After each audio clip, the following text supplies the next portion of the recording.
Hello and welcome to Gifted Underachievers, the podcast for mid-level creatives with delusional ambitions. In this segment, James and I talk about what's to like in Spain, and then things actually get a little bit weird. Hope you enjoy.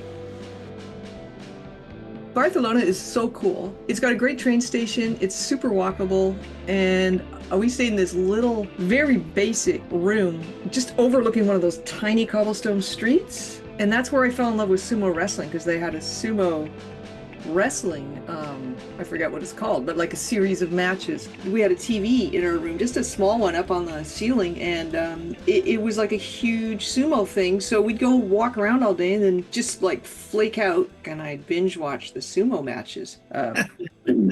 That's pretty cool. I've never fallen in love with sumo, but I've never watched sumo either. So. Oh my God. I got to the point, I've subscribed to the only English language sumo magazine after that. I don't know if it's still around. I got to the point where I knew the wrestlers and I could tell who was going to win just by their stats. There was a young Mongolian wrestler who was tearing a strip up the rankings because he was so good, and I'd spotted him when he was still like new. Still a young up-and-comer, huh? I'll show you. Yeah. You are your own character in a book. There's a story in there. Do you think? God, yes. I mean, it was our honeymoon. Maybe it was weird that I wanted to watch sumo all the time.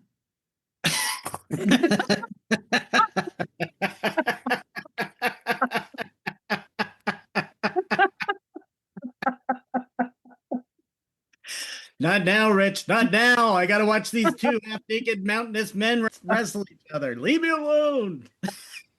Everything in. I just, on my breaks. I think a therapist could probably have a wild time with that one. You never know.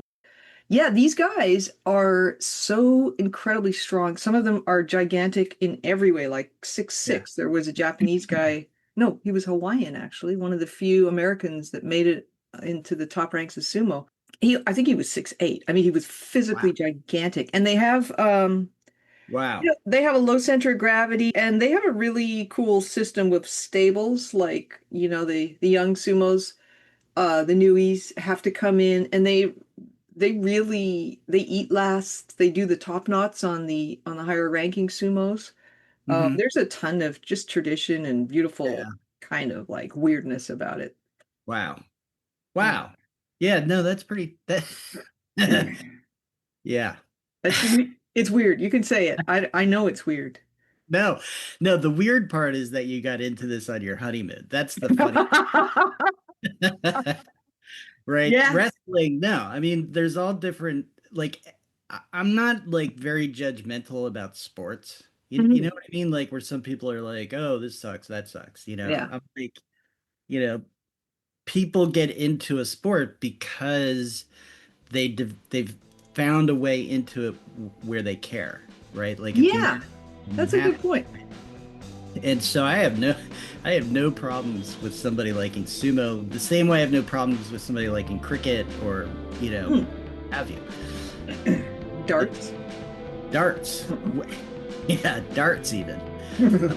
Bowling. I'm not going to watch darts or bowling. But you're drawing the line.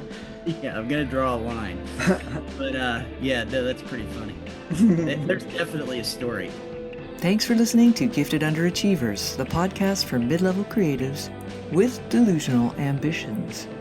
Have you ever gotten obsessed with a sport on your honeymoon or at any other point? Let us know. We'd love to hear. Until then, have a great creative week.